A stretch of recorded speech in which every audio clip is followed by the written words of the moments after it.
What's up, knife freaks, sharpness geeks, and purveyors of stabby goodness? Welcome to the Knife Freak Show. My name is Jonathan McNeese, and I am joined by my co-host, Mr. Chase Boatwright. How you doing today? I'm good. And as those of you that are on YouTube can see, we are also joined today by a special guest. Today we have with us Mr. Bobby Branton. How you doing, Bobby? I'm doing great. How you guys doing? Doing great. Great.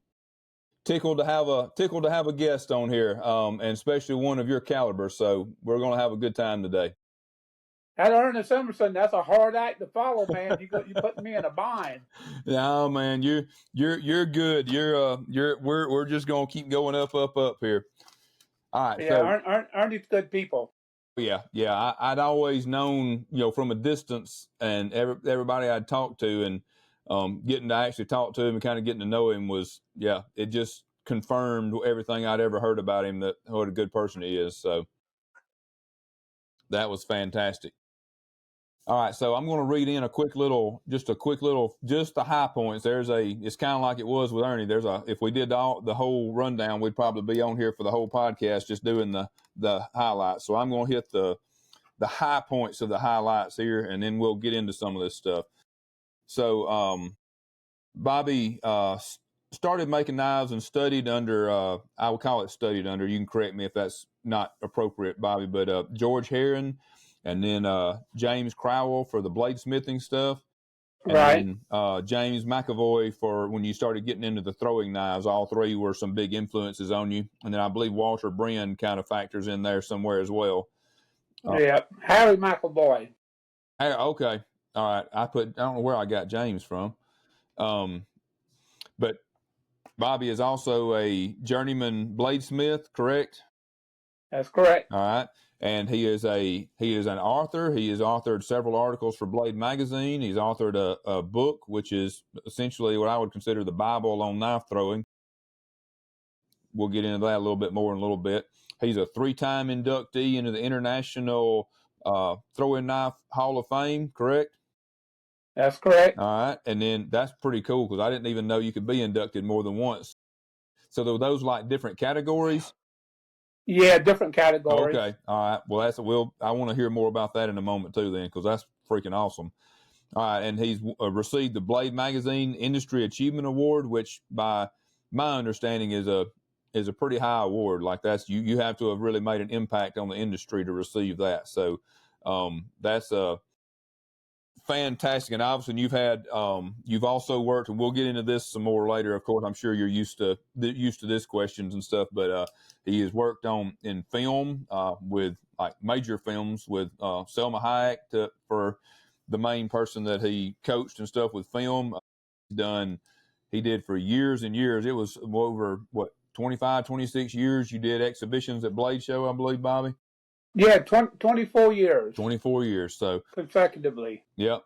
So Bobby's one of those guys that's been there and done that, and got the awards and the accolades to prove it. So really tickled to have him on here today. We're going to dig in a little bit and see if we can get some more info on some of these really interesting topics. So you have anything to add or to jump off with, Chase? I mean, as far as this is more of a personal anecdotal, sort of thing. But I mean, there's two names I've known since about 2003 when I was like 8 years old. The first time I got Smoky Mountain Knife Works. So sort of the first two names in the knife industry that I really knew. One was Ken Onion because he was hot and heavy with all his Kershaw designs at that point. And the other one was Bobby with all the stuff he had in Smoky Mountain Knife Works at the time. And so it's just really cool. He's a guy I've seen everywhere from forums to, everybody. It's one of those names that I've just seen for a long, long time. And yep. And I'll go on so far as to say too that I feel like Bobby's probably one of those guys that has one of the most has the most friends, or probably one of the people that has the biggest number of friends in the industry of anybody I could think of. Like I can't think of anybody that would have an ill word to say about Bobby. So that speaks a lot. And I think, Bobby, you and I have known each other for probably 12 to 15 years, somewhere in there. Yeah, quite a while. Yeah, Quite a while. it's been a while. We won't go into the details that got us there, but it all worked Yeah. out in the long run, didn't Yeah. it? So we turned out to be great friends, Yeah, just out of happenstance, I guess. And I always enjoyed visiting with you and Amy at every Blade show and stuff. Kind of one of the highlights. And I likewise. tell people you have to catch people sometime when they're at the booth or the table when you're walking around because even for the rest of the weekend you may go back by again, or you may not get a chance to go back by again, and so you may never see them. So I always try to make sure that you and Amy are on one of my first stops, so I make sure that I don't get pass you by somehow Yeah. during the show.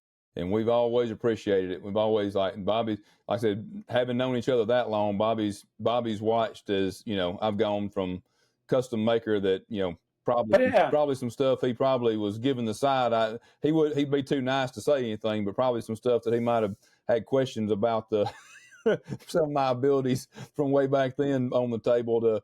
I don't know why, but I've always kind of why I followed you because I liked you and I liked what you were doing, and so I was I don't know why I would be so proud of you, but I am kind of proud of you because I know your roots, Yeah. and so I know you came up, you're OG, you came up the hard way, you paid your dues, whatever that is, but you did everything right, and you came up the right way. You worked hard, and you and Amy both, and it was kind of fun to watch both of you grow into what you've become now. And I could have never imagined that, when you first started out, Me either. but evidently you had that dream, and you made the dream happen. So that's pretty cool. Well, I appreciate And that. It's like they say, only in America, man. And Yep. the knife industry is what you make of it, and 100%. you can go as low key. I've always kind of considered myself low key in the sense that I've never been or never sought to be the internet sensation of the week or Yeah. the month or anything. I've just always kind of just kept my nose to the grindstone and tried to stay out of trouble and and I try to learn. I'm 68 years old and I try to learn something every day. Mm-hmm. And I can learn from anybody, And so my head is not that big that I can't humble myself and learn something from somebody starting out. Mm-hmm. And so that's kind of a cool place to be. Yep. Slow and steady wins the race, they say so. Exactly. Yep. Very cool. Well, Now, like I said, you've a lot of your career has revolved around the throwing stuff. But let's back up a little bit before we get into that and give however detailed answer you want to give as far as kind of how you got into knives. Like I kind of know about your rural roots and stuff. I think we've got a lot of similarities there with some of the ways we grew up and stuff like that. So give us a rundown of kind of what led you to the point of becoming a knife maker, if you would. All right. Well, number one, I grew up in a slaughterhouse. My uncle had a slaughterhouse next door on commercial, and so I worked in there. Starting sweeping guts around, hog guts, cow guts around on the floor and stuff, Yeah. cleaning up and doing stuff like that, and watching them. I used to be fascinated watching them sharpen those knives on the steel. They would have a steel on their side, next to their knife, and they'd pull it out and they'd whip that thing back and forth. Man, I was just fascinated, and I learned how to do that, and just learn how to work with knives and how to be safe with knives. But fast forward a few years forward, I I used to work on a tugboat, and so we had a lot of time to sit down and read in between, pulling ships in and out of the harbor. And so I had a book on swimming because I was doing a lot of swimming for exercise, which is a good thing when you work on a tugboat. And a friend of mine had a book on knife making. And so when I finished my swimming book, he said, "Hey man, can I read that?" I said, "Sure." He said, "Here, you can read this book here. And so I took his book and I started flipping through it. And I was an auto mechanic for years before I became a chief engineer on a tugboat. And so I was always good at working with my hands. I said, yeah, I can do that. It's basic machines and hand-eye coordination, and I think I'd give that a try. And during one of my days before coming to work, I would always go and swim first, then come back. And I had a little bit of extra time, and I went through downtown Charleston, and I was just going through the old slave market, checking out all the vendors and stuff. And there was a little hole in the wall knife shop there called the Blade and Barrel. And I went in there, and that was the first time in my life that I've ever seen a handmade knife. And she had handmade knives from George Heron and probably most of the South Carolina knife makers. She had some knives by John Nelson Cooper and just a variety of stuff. And she had some books and copies of Blade magazine. And so I ended up buying, like a John Nelson Cooper bowie for like $200, a big massive bowie. And I bought some. I don't think she had any Heron knives for sale at that time when I went back. And so I started flipping through these books, and I found that Mr. Heron lived in Aiken, and I was getting ready to go to Atlanta, and so I would have to go through Aiken. And so I called him up and say, hey, can I come through, and I'd like to look at your knives and check out your shop and just to kind of see what this stuff is all about. And so they invited me to stop in, and which I did. And so he took me, quick little shop tour, and he was still up in Aiken, South Carolina at that time. And so we went in his house, and he was telling me that they were getting ready to go for a show, so they had some inventory there.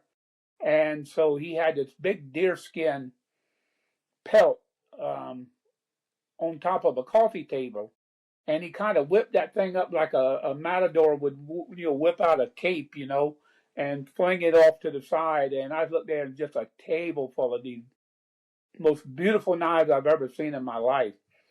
And I was very fortunate that they allowed me to buy, I think, maybe 2 or 3 knives since, they were getting ready to go to a show. And so I bought really my first customs there. And so, we just kind of just struck up a friendship. They were very easy, and they kind of, knew what I wanted and everything. So he invited me to come back up, and he kind of told me, what equipment to get and things like that. And so I went back home, and I had bought some knife kits from one of the suppliers back then. And so I put those 2 knife kits together, and I can't wait to go back up here to see Mr. Heron, and he kind of looked at him, he said, did you grind the blade on these? And I said, no, sir, I sure didn't. I said, these are knife kits. He just looked at me straight in the eye, and he said, if you're going to make knives, you're going to want to grind your own knives. And he said, so you need to go ahead as soon as you can, get that grinder and get going. And I said, okay. I laughed, and I said, okay. And so I went back home, and for whatever reason, I had found Walter Bren lived in Walterboro at the time. And so I called him up and asked him if I could come down and look at his shop. And I did. And during that time, he showed me his beta grinder.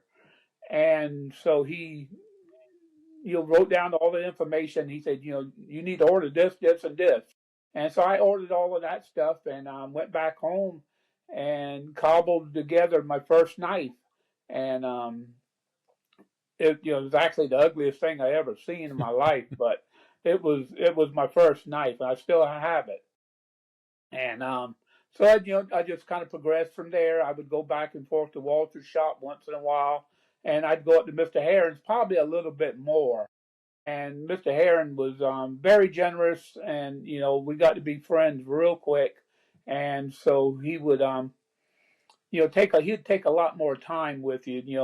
He had the time to do it because he was doing it full time, and it was just super super cool, laid back, and he might even give you a couple of knives to make a pattern off of or something like that. And so Mr. Heron was pretty much like the grandfather of South Carolina knife makers, and so he was eager to help anybody and everybody, and so that really gave me a good boost. And he'd give you a good, honest critique, and tell you what you need to work on, what you need to do, and so he just kind of mentored me along, and it was kind of the rest is history, I guess. We maintained a great relationship and friendship until he passed away. That is so cool. I bet there are not many, if anybody else, that can say that they bought a George Heron knife from his living room, from him in his living room. Like, Yeah, and the cool thing about it is, what's the chances of a wannabe knife maker having two, not one, but two world class knife makers within 100 miles of them? yeah, I mean, that was just kind of dumb luck. well, Yep. And Walter and I, we got to be friends too. And I actually went to my first knife show down in Orlando with Walter. Walter rode with me. I had a Camaro at the time, and I'm the kind of person that when I get ready to go somewhere, I don't I don't play around. I go. I want to get there. I can have fun once I get there, but I'm going to drive straight through. I'm going to get gas and go to the restroom and get back in and go. And Walton used to make fun of me, and he said, "Boy, you're gonna kill me. You're not even gonna stop to eat. You just want to get gas and go." And so anyway, we got down to Orlando and all, and they had this a nice little knife show down there. And I'm sitting at Walter's table, and they had some like collections on the outer perimeter, like sort of like they do at Blade Show. And I seen this guy, and everybody kind of started whispering around me, and said, "Look, look, look."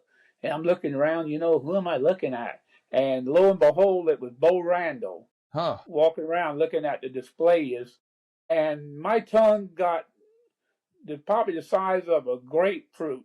Ah, ah, ah. I couldn't even talk. I wanted to go up there and say hello, and I couldn't even get words out of my mouth. And that's how awestruck I was, seeing basically the man himself. Every book I picked up at the time, he was in it somewheres in there, and so that was pretty cool. I always kind of regretted that I never did get a chance to really talk to him, but I just wasn't able. I can relate. I understand. I don't know. I think it's it's industry specific, very industry specific fame, but like it still gets you. You know what I mean? Like you don't think about it, but like when we know in reality they're just dudes that make knives or whatever, that made, and built knife companies, but still, yeah, you feel like you're seeing a big time celebrity, because to us they are, you know. It's the same thing with Ernie. I've known Ernie a long time, and we even did a little collaboration. He was very generous, and let me lending his name to a throwing knife that I designed, and so just like you said, is he's so busy at the shows and stuff, and I'm not one to force myself on people, and so I don't get the FaceTime that I'd like to get with him all the time. And just like this year at Blade Show, I couldn't get by his table, and we happened to run into each other in the elevator going up to the rooms and stuff, and we were trying to talk, and I needed to get off on my floor, and they were trying to get back up to their room and stuff, and so that was the only time I got to talk to him at the show and stuff, trying to catch up with him and things. Yeah. But yeah, you get those are the people you read about when you're first starting out and read about in the magazine, so you really look up to them. And when you see them in person, and you finally get to meet them, and you realize they're just people just like us, and it's a cool feeling. Yeah. And Yeah. I've definitely had. I'm more introverted, like you said you were, Robbie, before we started. Jonathan doesn't know anything about that, but I've definitely had that feeling. When I first started going to Blade Show, I would see all these people, and I was walking, with my wife or whatever, and be like, "Oh, that's Walter Brand, that's so and so," and like pointing at them, but not actually going up and talking to them. But in recent years, I've like kind of made myself get out of my shell and go talk to the man. I went. Oh yeah, you have to, and I mean, I tell people the cool thing about being in this industry for 40 something years, and I can probably go to a knife maker shop in every state in the United States and probably some in different countries, and I could just call them up and say, hey, I'd like to come over and, can you show me this, or I'm in town for this, and they would invite me in their shop and probably invite me into their home, to spend the night or to have supper or something like that. And so I probably have more friends scattered across the United States than I do right here in my own hometown. Yep, that's another one of the really cool things about this industry is that you get, it's not people that, like you said, you may get, you may get 2 minutes or less with them a year at a show or something, but then you still consider each other friends. It's still, Oh yeah, you know, you pick up where you left off that last time, mm-hmm. And that's kind of the good thing about Facebook. I get to stay in contact with you and and the different people and all my friends on Facebook that I don't normally get to see at shows and stuff. And so you get to kind of keep up with them and all. Then when you see them at a show, and it just you kind of get to rekindle that friendship, and got a lot. I have a lot of friends, and I feel very blessed to have the friends that I have in the industry. Yep. That's one of the best things about the industry, and then the fact that it revolves around knives that we all love is even better. So that kind of takes us up to how you got into knife making in general. So since throwing knives is a big part of your story, tell us how you ended up kind of transitioning, or not totally transitioning, but how you kind of got into the throwing knife thing. But I went to my first blade show. I think it was at the Holiday Inn World's Fair at the that was the name of the hotel in Knoxville, Tennessee, and I think it was their first year. They had moved, I think maybe from Louisville, Kentucky, or something, and so that was their first year in Knoxville. And I think even back then they boasted like 700 tables. Wow. And at the time, I ended up being a collector before I became a maker. And even when I was first starting out making, I was still collecting pretty heavily because I had a pretty good job, as a chief engineer on a tugboat. So I had a lot of extra cash and stuff that I could spend on this hobby.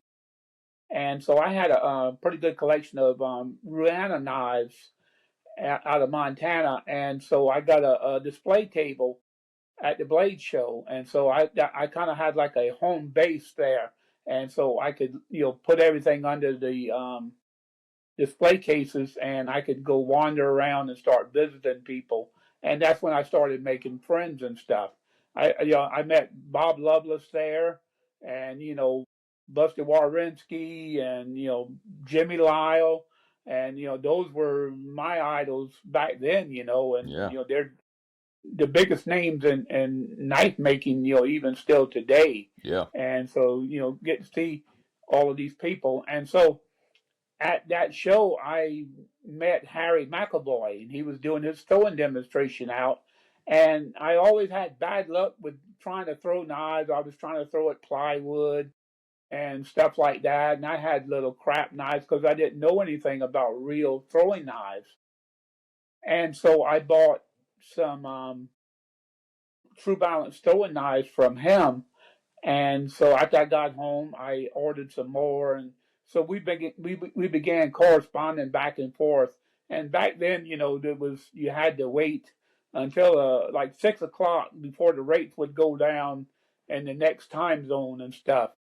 And he would always get on me if I called him too early. He said, "Wait till 6 o'clock. The rates go down." And he would send postcard letters and all of that stuff. And so I hit off with a friendship with him, and he saw I was a struggling knife maker, and so I asked him. I said, I don't know anything about designing throwing knives. I said, would you design 4 throwing knives for me to get started with? And I paid him for them. And so he designed the throwing knives for me and told me how to get them made and stuff. Either cut them out on the bandsaw or laser or whatever. I don't know if laser had come into play yet. But I cut a bunch of them out, and he told me how to harden them and stuff. And so when I started throwing the true balance knives and stuff, I started having more success. And I go, okay, that's the secret ingredients, getting a good throwing knife. And so at that time, I was still working on the tugboats and stuff for a few more years. And so I didn't need the extra income or anything. And so I could treat it as a hobby. And so that allowed me to try to hone my skills and everything, and continually get better. And then, one of the next job that I had, I ended up working a lot of hours, and I, I had like three jobs. I had a regular job I went to. When I got home in the afternoon, I would bush hog and do stuff like that with my tractor and all to make extra money. And then I would go out to the shop and cut out knives on the bandsaw. And so at that time, I could make throwing knives. I had gotten where I could make the throwing knives pretty quickly, and I started getting a reputation as a maker of throwing knives. And because out of everybody at the blade show, nobody wanted to make throwing knives, because throwing knives are kind of like the red-haired stepchild of the knife industry. They were $50, $75, and everybody goes to the shows. They're making $100, $200, $300 knives and stuff. And so I had the luxury of people knowing who I was and liking me. And I would have makers in the show. Somebody'd come up and say, "Hey, do you have any throwing knife?" And they would just point over there across. Go over there, see that guy over there with the hat on. And so they would actually send people to my table to buy throwing knives.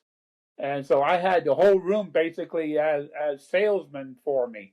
And so that was pretty cool too, since I was the only guy doing it. It's kind of like shooting fish in a barrel. Yeah. And so the throwing knives kind of worked into my schedule for making knives 2 or 3 hours a night. And I could make a couple of throwing knives where it would take me a week to make a hunting knife. And so the more that I got into knife throwing, I saw that as an opportunity to educate people, number one. And I had people, well, I got these nice knives from you. Where can I throw them? And so I had some friends of mine that one of them was McAvoy's son after McAvoy passed away. And they said, "Well, why don't you have a knife throwing tournament here at your house? You got a lot of land and everything." And I said, "Yeah, that's a good idea." And so I started really getting heavy into the knife throwing and looking up, like the who's who in the knife throwing world, the professional knife throwers, because those were the people that I really admired. And I could really care less about throwing at a chunk of wood. And I like the kind of the glamour and stuff of watching a professional knife thrower just kind of flow through the and act, whatever you want to call it. And so that was pretty cool. It just kind of just escalated from there, and started making more and more throwing knives. And I'd have a tournament once a year. And then Blade, 1996 Blade, when Dan Dennehy was doing the demonstration at the Blade show. And when he retired in 1996, from that, they asked me if I would do it. And I said, sure. And so that was another venue, for me to get customers and stuff and to educate people. And so it just kind of fit into my lifestyle at the time.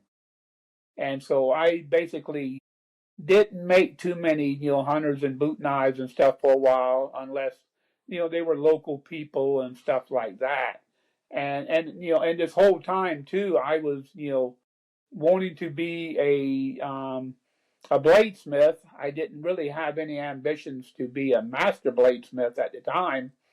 And so I started forging because I wanted to be able to make a knife from basically scratch, a piece of raw steel laying out in the yard or something, kind Yeah. of like, I tell people knife makers were one of the first recyclers.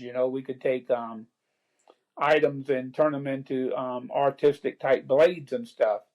And so I worked real hard on that. And the closest bladesmith that I could find was Jim Crow out of Arkansas. And so I drove from, my wife and I, we drove from Allendale, South Carolina to Mountain View, Arkansas in like 18 hours. Mm. And so I spent a week with him, and he was boning me up, kind of getting me ready for the test and stuff, to take my journeyman's test.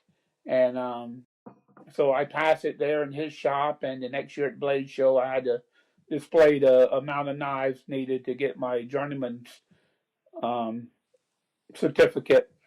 And I just never, once I reached that, I never had any ambitions to become a mastersmith, because I saw that I wasn't a very fast, knife maker, and being out there by yourself, with hot steel and equipment that can tear your hands off and stuff like that. It just, I figured I need to try to protect my body as much as possible. Yeah. Because I started having knee issues and things like that. I said I'll be better off sitting in a chair grinding and doing stock removal.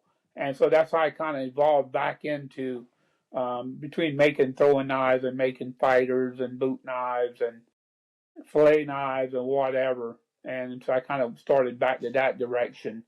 And then some opportunities came my way to, I eventually purchased True Balance throwing knives, but my knees at that time had gotten so bad. I just, I brought the company back from basically nothing and got it into the 21st century. Got it, online with the internet, and was able, instead of, sending a letter to place an order and waiting for the order form to come and going back and forth with that, I made it where people can buy throwing knives using PayPal and whatever, over the internet. Mm-hmm. But I kind of did myself a disservice. I got too much business. I had more work than I could possibly do. And then when my knees started deteriorating, I just said, I want to see somebody carry this on. I probably could have sold the company to a larger company, but I did not want to see production go to China. And so I told my wife, I said, I'm going to sell True Bow, but I want to handpick my successor. And so I just kind of kept looking around, putting out feelers and stuff. And then one day this guy called me up and said, do you really want to sell True Bow? I said, yeah. He said, you want to see it come back to Michigan? I said, yeah, that'd be great. He said, well, I know some guys. And he said, I'll talk to them. And so we met and everything over the phone and stuff and worked out a deal. And so I sold it, and they came down and picked up, all the assets and everything, the blades and stuff that I had and stuff to make them with. And so I became great friends with them, and I'm still kind of act as a mentor and a historian of the True Balance knives. And so it was pretty much at that point I got one knee replaced, and I was getting ready to get the other one replaced, and then COVID hit. Mm. And so when that hit, nobody wanted to be near a hospital at that time. And so I put off getting my second knee done, and I really regret doing that because now it's in real bad shape. Yeah. And so ever since I sold True Battle and everything, I pretty much have been kind of semi-retired, and so I had some orders I wanted to clean up on my books, and so it took me a couple more years to get all of those taken care of, and then once I got all my orders taken care of, I just started making knives and just looking for buyers for them, and I've been pretty lucky. I have enough people contact me if I post a picture or something, and so and like I told my wife, I said, I haven't had to eat a knife in 40 years. So, somebody's going to buy it. It may not sell today or tomorrow or next month, but somebody will eventually buy it. But I've been pretty blessed, and I have a few people that try to buy everything that I make and everything, which isn't a whole lot, but it's good for me to be able to sell stuff pretty easily. Absolutely. You've built up a customer base and a following and a clientele over all these years, so that's kind of paying off for you now. So that's Yeah, great. exactly. Yeah, that's really cool. So let's jump into the. I think it's super interesting to me, and I'm sure to a lot of people. Everybody likes to hear about Hollywood. So tell us about the movie scene and how that came about. Well, I received an email one day from France, and it was a production company and a movie production company, and they sent me a letter simply saying, we checked you out over the internet, and you look like the person that we would want to hire to do a job, and would you like to go to? Would you like to train an actress for a movie?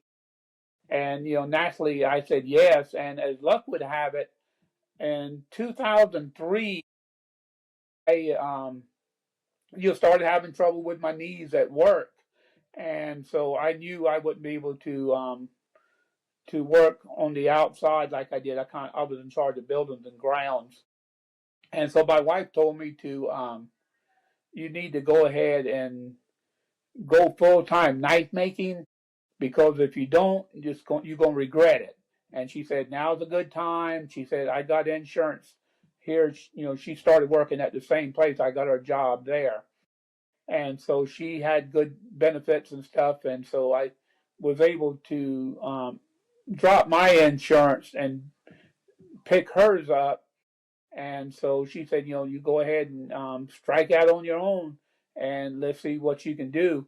And so just before I quit, I'd like to try to have all my ducks in a row. And I had been talking to Walter, and Walter's knives back then were like 2,000, 2,500 for real basic stuff. And probably I think the least expensive knife he had was probably like $1,500. And I said, Walter, I said, this is when MedTech was starting to become popular, and I think Rob Seminich was the only person that was doing MedTechs at the time, other than Ken Onion had done the MedTech with some folders and stuff, but Rob Seminich started doing the fixed blades, and so Rob and I, we had become friends, and so he was nice enough to allow me to pick his brain, and so I came up with this crazy idea that I wanted to make some fixed blades for the guys that were going to Afghanistan and Iraq. So Walter and I, we used to, when I would go up there, I'd go up there sometimes before work, and Walter and I would go to the Cracker Barrel for breakfast. And so while we were having breakfast one day, I said, Walter, I said, there's a lot of soldiers out there that simply can't afford your knives. And he said, yeah, Bobby, I know that. And I said, what if I said, would you allow me to license one of your designs and let me do like a semi-custom version of it and make it affordable for the soldiers? And Walter said, Bobby, I think that'd be a great idea. And so we scribbled something on a napkin, kind of was making our plans on a napkin in the Cracker Barrel. And so he already had a design in mind, which was, kind of a non-guarded version of his model number 2. And so that was the one we picked. And so, he kind of helped me out through the process and everything. And then you're trying to figure out how to scale this thing up a little bit. And so he gave me some good ideas about, water jet cutting and things like that, and things that we could do to make it quicker. Mm-hmm. And so I had kind of dabbled in CNC just a little bit. I had an old Bridgeport that was converted into a CNC. And so my buddy Larry Davidson out of Texas, he basically had the same machine and the same controls. And so he helped me talk to a friend of mine, Dick Atkinson. Dick had these old machines that he would retrofit, then sell them. And so Larry knew Dick well and everything. And so he kind of helped put the deal together. And so I got the machine to my house, and I'm saying, how the hell am I going to pull this off? I know nothing about CNC. I'm totally terrified of it. And so I got it home.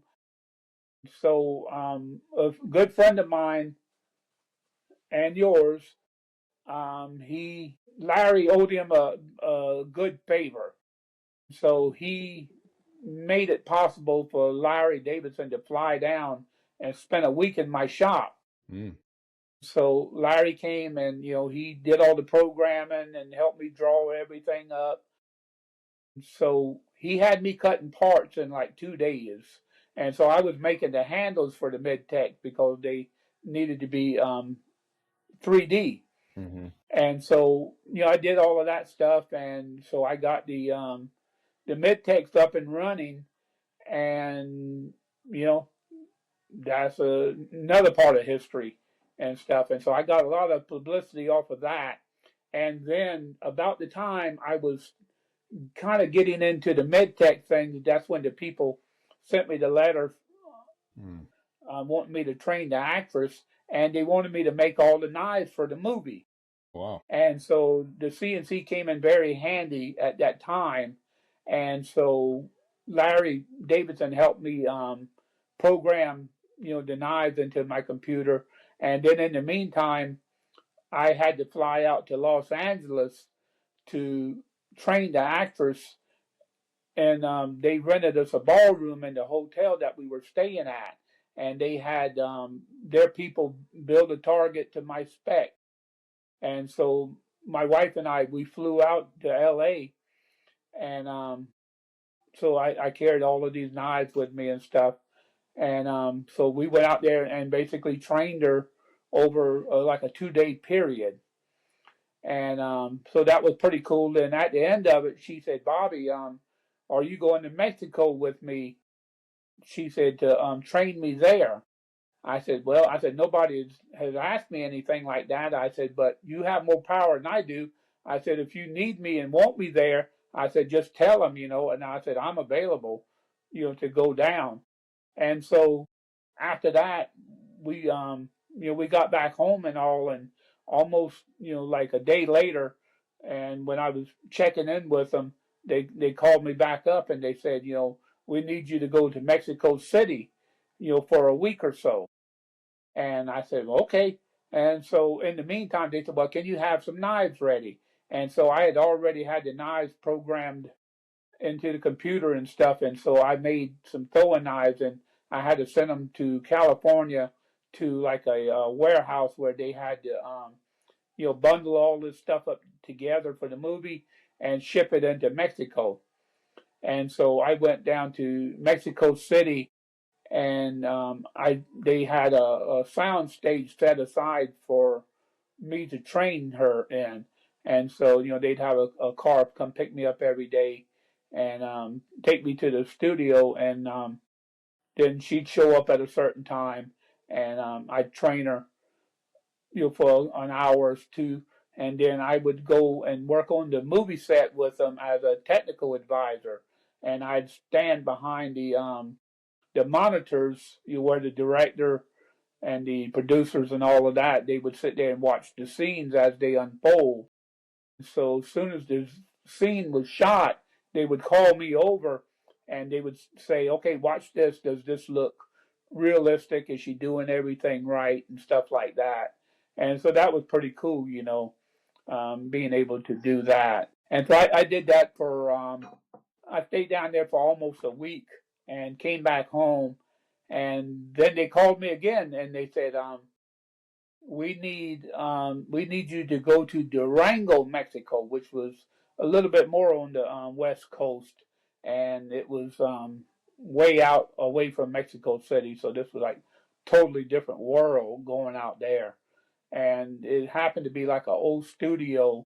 I mean, an old piece of property that I think John Wayne owned it at one time, and they would use it to film westerns on this property. And so they flew me down there, and there was no actors or actresses there. It was only what they call second unit people, stunt people, and stuff. Mm-hmm. And so I went out there. We went out on location and out in the woods and stuff, and we filmed a bunch of knife throwing sequences out there. And they had stunt doubles and things like that. And so I had to show them how to hold a knife, and just basically they just wanted to get to the part where it released out of their hand, and they would cut the film at that, and then I would do my thing, and then they would put my throwing, make it look like she threw the knife that I stuck in the log or whatever, and then I had to knock over some bean cans or something with a throwing knife, for a particular scene. Yeah. So I did that for a couple of days too. And so that was pretty cool. That's awesome. A pretty unique experience that not a lot of people can claim. That's really cool. That's probably definitely one of the highlights of my career as a knife thrower or whatever. And I if I found out that somebody else got that, I would have been really upset, because I mean that was a big deal for me, man, and that's a big feather in my cap. And I learned a lot, and I really enjoyed the experience. Not too many people get to do stuff like that, so that was definitely a highlight for me. Yeah, it would be for anybody. I think that's really cool. Chase, did your question that you wanted to ask relate to something along that lines, or? I mean, no. I mean, I had a question about working with Salma Hayek and working on that set and all that, but I had another question that was sort of more on the historical side of knife throwing, if you want to do that now. Yeah, I think it'd be a good time to throw that in there. Right. Get the pun, throw it in there. Yeah. Funny. Yes. So, Bobby,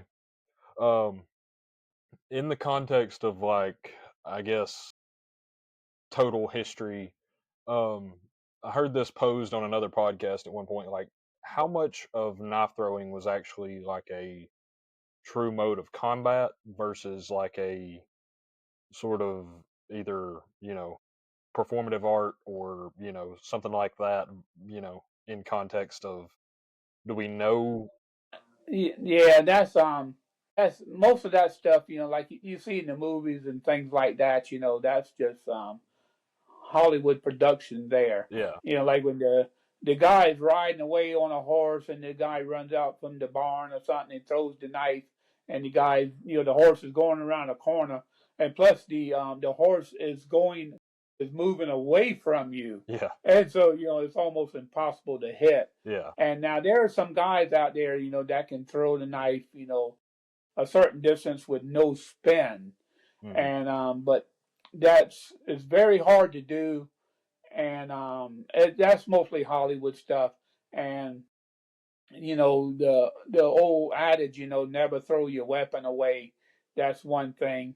That was sort of, or what I was kind of thinking. like bringing a knife to a gunfight type thing. Yeah. That's I don't know of any instances other than there was one historically documented thing where this guy Skeeter Vaughn, he was a Cherokee Indian, and he made his throwing knives out of the bayonets that they had, and they were going to try to take out a I forget what you call it, German pillbox or something. Anyway, like a little fortification that they had out there, and it was kind of like downhill, and so they were scouting it out, and there were like guards sitting at the entrance of this thing. Skeeter, it's pretty much documented that he hurled this bayonet from 87 feet, and he hit the sentry in the neck, in the back of the neck with it, and dropped him. God. And they rushed in there and they took over the facility or whatever it was, That's a hell a of a throw. bunker Yeah. or whatever. Yeah, and that's supposedly the only real documented story about someone throwing a knife in combat. Gotcha. I know And there's a bunch of conflicting stories for the Jim Bowie sandbar fight, but I know one of them. In one of the stories, he supposedly threw a knife at somebody on a horse, but in another story, that never came up. And that was always my thing is, knives being they used to be worth a lot more. Everything being before the age of yeah, it civilization. can be done. Would it be smart to do it? Yeah, And I would say no. And gotcha. I know some guys that throw with no spin and from any distance within a reasonable amount of distance, and they have enough power they could put a hole in you with one. And but as far as it being a practical application for combat, I would say no. And I think a lot of people would agree with me, except for the people that that think they could pull it off, because Yeah, any sort of combat situation, you don't know what you're going to do until you're faced with that situation. for sure.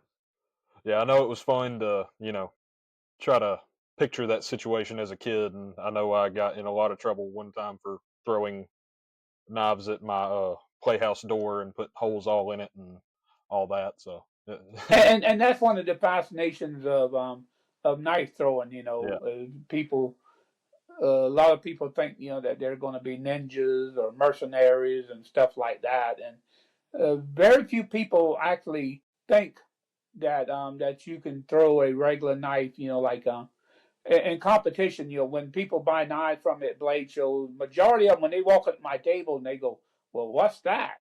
I said, "That's a throwing knife." "Well, why is it so big?" I mean, it's big because you need something that has weight for penetration. You need to have a little bit of length, for control, and it needs to be somewhat center balanced. I said, not all the time. When you're a little bit more advanced, you can pick up almost anything and throw it. But as a side note here, I'm actually working. I've been working for like since 22, 2022. I'm working for some lawyers out of Miami on a high-profile murder case, wow, and the I had to do some extensive testing on pig carcasses and to see if I could throw the knife that this girl used, that she allegedly threw at her boyfriend in an apartment, and it stuck him in the subclavicle artery, and he pulled the knife out and basically bled out. But her defense is that she threw the knife, and so the lawyers hired me to prove that I could take the knife, the same make model knife that she has, that it could be thrown and stuck into the closest thing that we have to human tissue would be probably a pig carcass. yeah, And so during my testing and filming, they brought a whole film crew down to my area, wow, and I spent 3 days throwing in front of a camera, from different angles and different whatevers to prove that I could take that knife and stick it in a pig, and I stuck it in the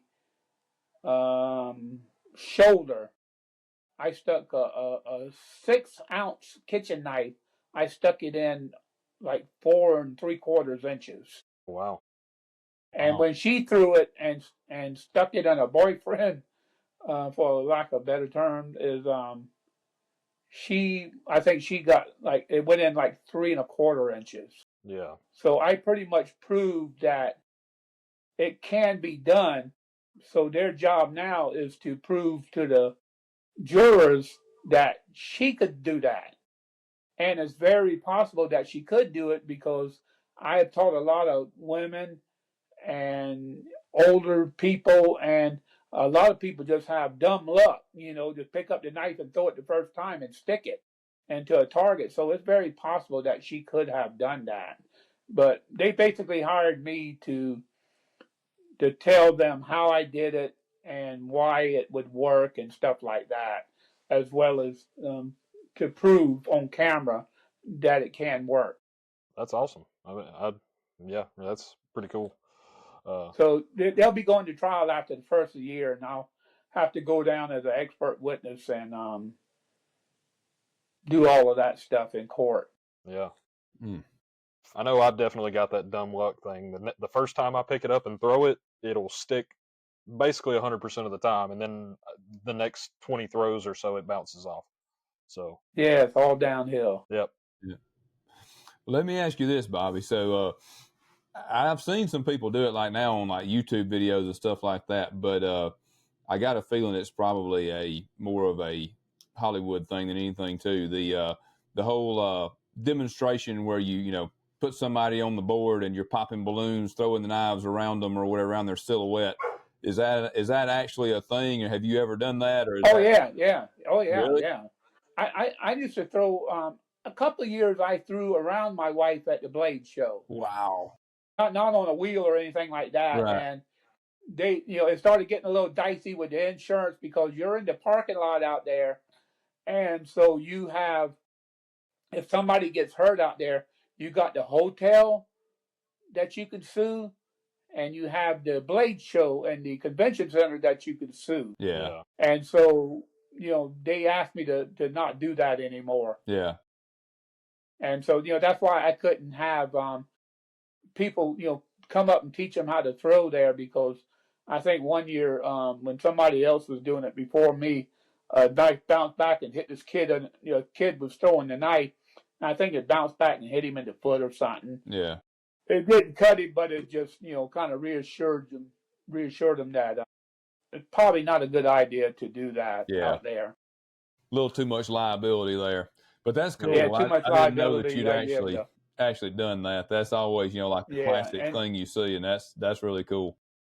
Yeah, they're not going to sue a poor knife maker. They're going to go for the deep pockets, with the hotel chain and the convention center and the Blade Show, right, and all of that stuff. So, yeah, that's really cool.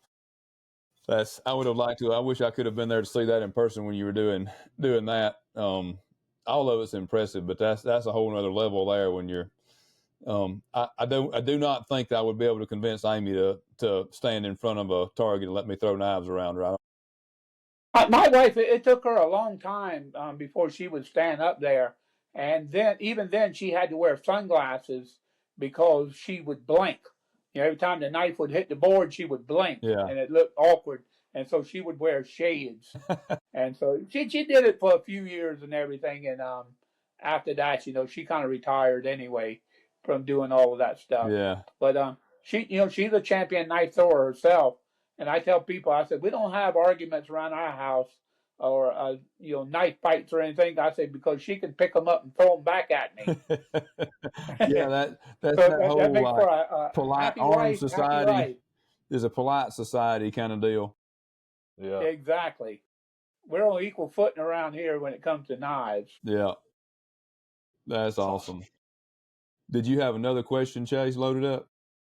Well, one of mine was just like I said, about working with Salma Hayek, but we've touched a lot about the the throwing knife side of things, but as you've kind of outlined already, you've done a lot more than just throwing knives. Especially, you mentioned you did the stock removal method and forging, bladesmith method. So I mean, where are your interests nowadays in terms of like what you like to do? I know you said you're semi-retired. Well, I kind I kind of call myself semi-retired, and I am making right now. I make a few throwing knives for people. I keep a few blades handy for people that haven't been able to get one of my knives over the years, and I'm making kind of smaller boot knife kind of style tactical knives, and I'm making a few larger pieces just because I've got blanks that have been sitting on the wall for 20 years. I've I've made a few folders over the years, quite a few. I went to Hawaii and spent a week with Ken Onion in 2007, and I also spent time. I think 2005. I went to Rick Hendrer's shop. This was before he. This was when he was literally working out of a old turkey coop, and it was brutal, man. It was snowing up there. They have that big lake effect snow, and man, I was freezing my butt off there because I wasn't prepared for that kind of stuff. And so I've made uh, quite a few folders over the years, not a tremendous amount, and so I have a bunch of pieces that I cut out years ago and blades ground and polished, and I always got intimidated with fitting locks. That was always my Achilles heel, and I just hate to ruin a blade, trying to fit a lock up on it, and it just intimidates the crap out of me. Yeah, all that work, and it's a very fine line between good and Oh yeah, trash. I've thrown a few blades away, and I really wish I could get settled in and and not be afraid of folders because I would like to really probably finish out my career making folders. I can sit down and do it and sit down and grind and things like that. And just the parts are smaller and just easier to manage a smaller shop. Just making folders and stuff. But you yourself probably know better, way better than I do, the headaches that come with it. Yeah, uh, That's kind. I was interviewed by Blade Magazine when I was doing the mid techs, and they asked me what was the advantages of doing the mid techs, up in production numbers versus what I was doing. I said, well, when you're doing mid techs, when you screw up by the numbers. If you screw up, you having something cut out or something, if something gets screwed up, and you know as well as I do with CNC, if something is off, you can sit there and throw $1,000 in the dumpster real quick. And that was the downside of doing semi-production or production type stuff. And so Work in that's why batches I and just mess up like to in stay a batches. small shop where I can just sit there and just, you know, cobble together a few knives, a couple, three knives a month. And, I'd be happy with doing that. It fit my schedule. And, I like doing other things now. Got a lot of yard work and stuff to do. And got that pond back there in the back. Want to go fishing back there and want to be able to go to the range a little bit more and do some shooting and stuff like that. And, spending time with the rescue dogs. My wife and I, we rescue American Akitas. And so we have four that live with us now that we were foster failures on. We're not very good at fostering. We always end up adopting them. And so they keep me busy. They keep my wife busy, and I'm trying and get to spend time with her now that she's retired and stuff. And so life's pretty good. I'm just trying to keep my health going and stay in good health. And if I get this knee fixed, this other knee fixed, it'd be a life changing deal for me because I hadn't really been able to walk, any distances or anything for probably 5, 6 years. And so that's going to be a blessing when I get that replaced. And hopefully I'll get that done after the first of the year too. And so Great. that'll probably help me ramp up my knife production a little bit too. So I'm sure it would. I hope that happens then because I'd like to see you ramp it back up. As a matter of fact, we're going to have to do some talking off air. I've got to get a couple of pieces from you. So that some of that stuff you talking about having stuck back, I need to get my name on some of it. all right, man, sounds good. So that's dude, you've got probably one of the most unique stories out there. And I'll tell you what, one of the things that I think could be a big help to up and coming knife makers and stuff out there, or I mean, even across other industries, is one of the things I've noticed there was a theme across your story that a lot of people, including myself, are not real good at, is that you seem to be very eager and willing to seek out other people that had knowledge, and and get them to help you, and to to kind of that's a way to kind of like get you a couple of steps ahead if you can learn from somebody else, and try to learn from their mistakes and stuff like that, and get some knowledge. So that, I think that's probably been one of the keys to you having such a prolific career is. Well, like I said before, I am basically an introvert. When I'm home and stuff, I don't have a big circle of friends and people popping in all the time, and I don't like small chat pretty much, per se. But I realized early on that you need to surround yourself with good people. And that's why, my wife even comments, no, she said, "You've got the coolest friends. How in the world did you get all these cool friends?" And I said, I choose my friends very carefully. And so I'm not afraid to go out and talk to somebody, and because you never know until you ask, what the if the answer is yes or no, at least you know where you stand at. But I don't think I've ever had anybody turn me down for to help me, and I've probably had more people help me than not had helped me. And most of the time, if they can't help me, it's because time restrictions or something on their part. But they'll help you over the phone or whatever. But I've been offered a lot of to go to a lot of people's shop, and I've taken advantage of it early on in my career. And like I say, yeah, don't ever be afraid, to ask somebody, for some help, or no matter who they are, and I don't care how big you think they are in the knife world, they're just regular people like me and you. And, they 9 times out of 10, they had to ask somebody when they first started, and so that's why I never that's why you see a lot of these guys out there teaching and stuff like that, holding classes and stuff. I kind of wish I would have went that route in my later years and stuff. But it's even when I have people wanting me to teach them knife throwing, it's hard for me to charge people money for stuff like that, Yeah. because I was given so much free information. It just, I don't know. I feel icky wanting to charge somebody to do something that I basically got for free. Yeah. And so I just try to pay it forward. Yeah.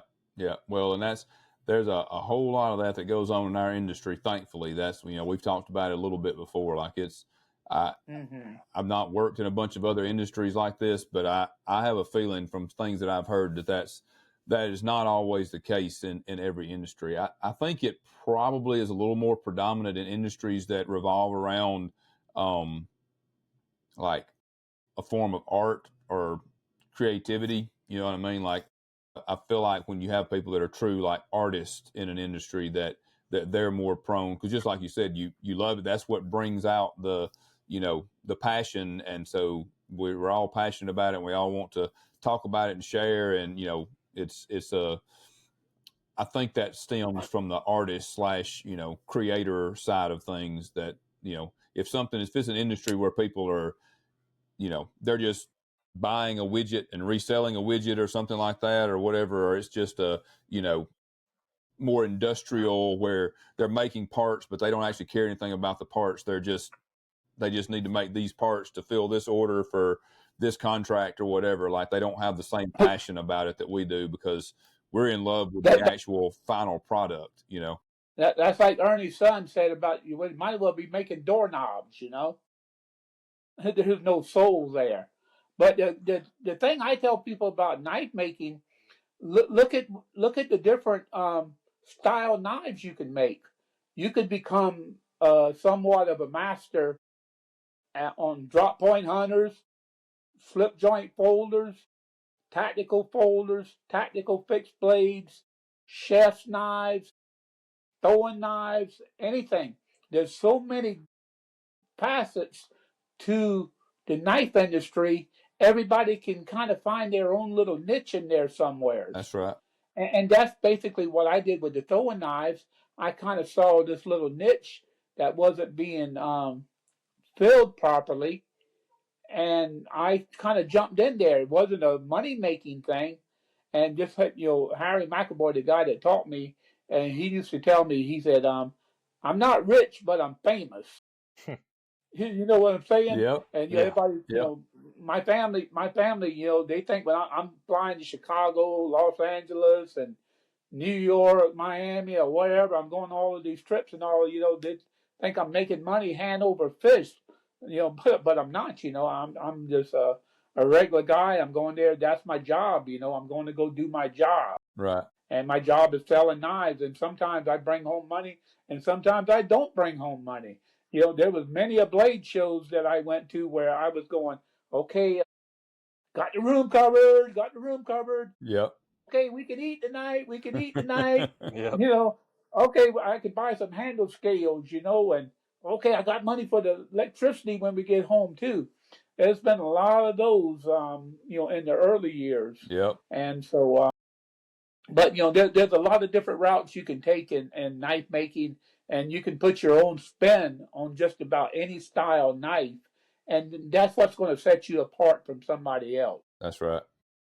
That's right. There's a whole lot of the majority of the basics are the same at this point. I mean, knives have been being made for, hundreds and hundreds of years now. So like there's lots of different, and occasionally somebody comes out with something truly innovative, but it's, it really, a lot of it is just putting your touch on it, figuring out your specific design theory and stuff, and just, like you said, kind of carving out a niche for yourself. And I've never been one of them, but there's tons of people that have basically created their own style. That you can see that knife across the room, and you know exactly whose knife that is. I just never put that much thought into knives, and I've been kind of lucky with being able to make some of the classics, with my little spin to it, but not. I don't really consider myself a full-blown designer. I can design stuff, and I have designed stuff, but I'm not a Ken Onion, by any means. Yeah. But being prolific like that with designs and mechanisms and stuff like that. Yeah, that's definitely a more rare gift or skill set, I would say, is being able to do something truly unique like that. That's not easy to do. Yeah, that's definitely a gift. Yeah. Well, this has been awesome.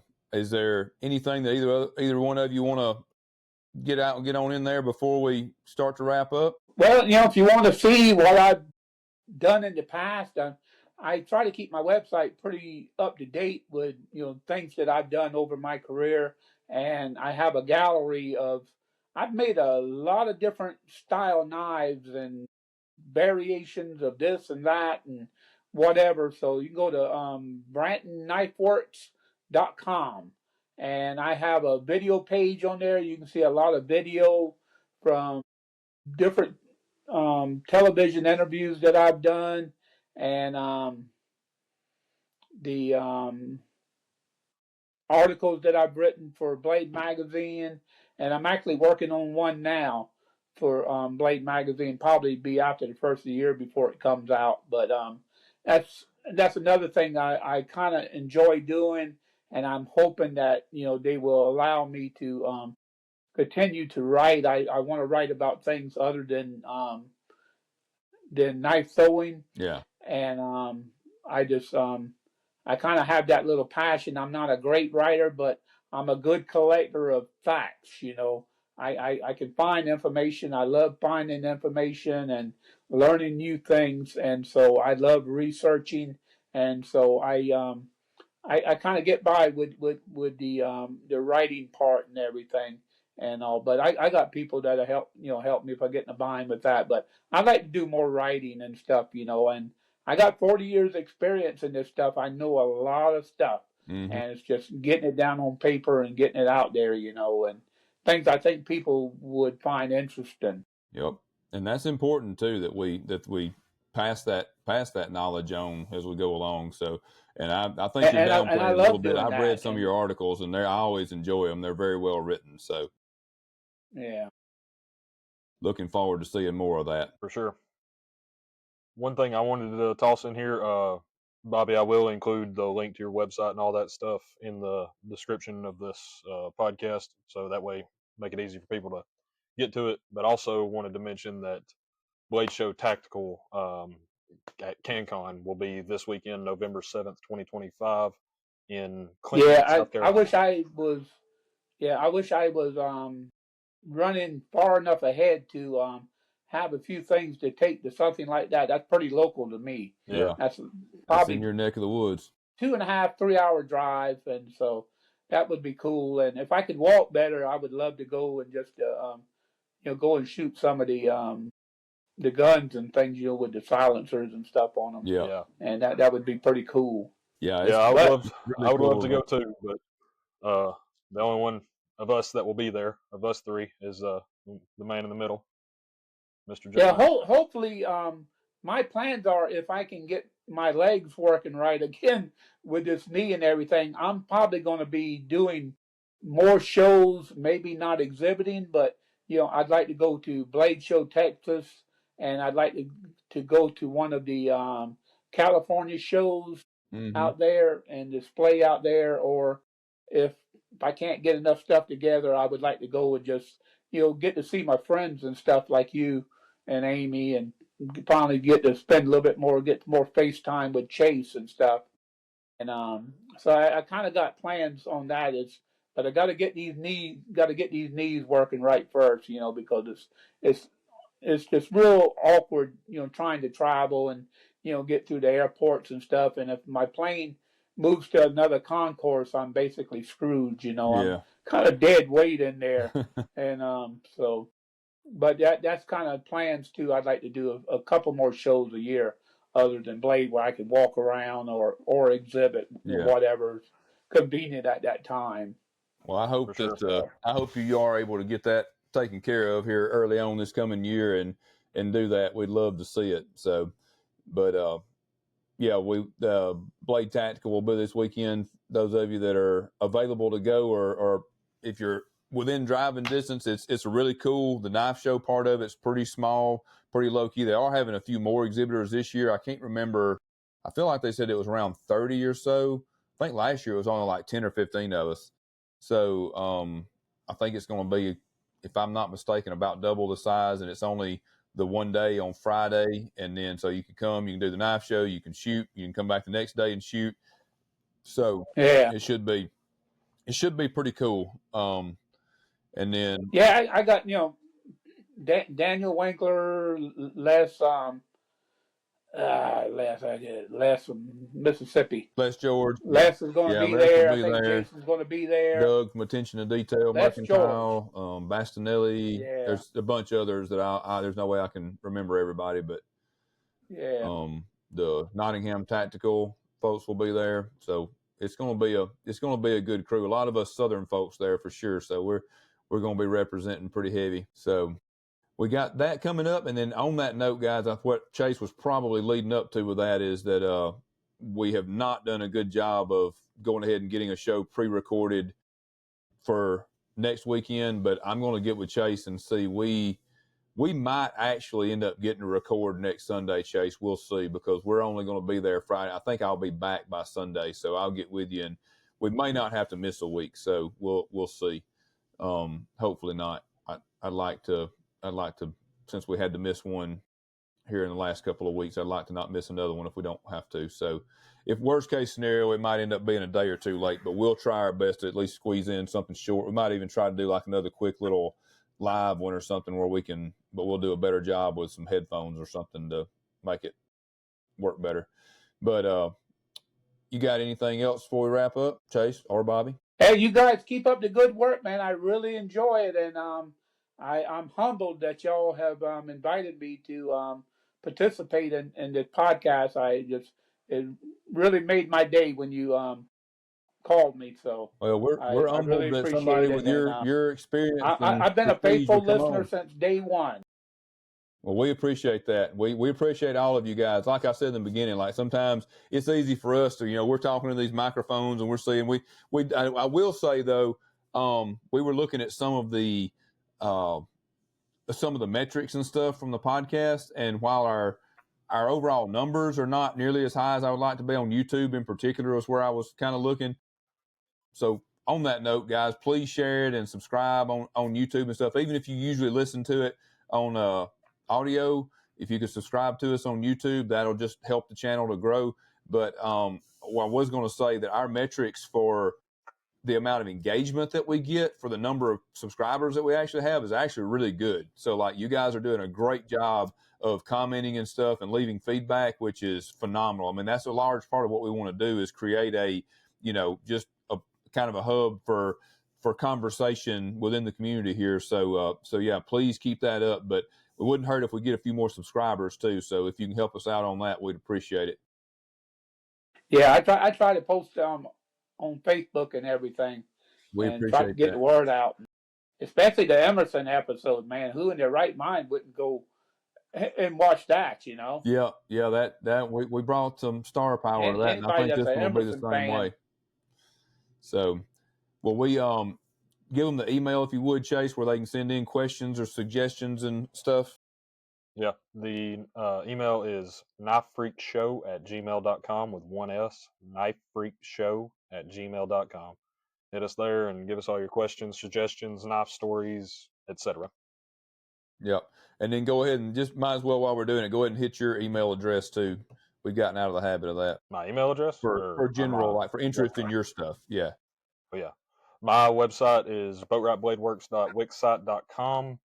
Jonathan's is mcneesknives.com. And as Bobby said, his is brantonknifeworks.com. So we really appreciate you guys, Bobby. Greatly appreciated, honored that you came on here and had a chat with us. And maybe we can do it again sometime. And I look forward to you getting patched up and being able to spend some time with you in person at some shows. For sure. All right, buddy. Thanks a lot. Sounds good. We appreciate all you guys. Hope you have a great week. And let your Take freak care. flag fly.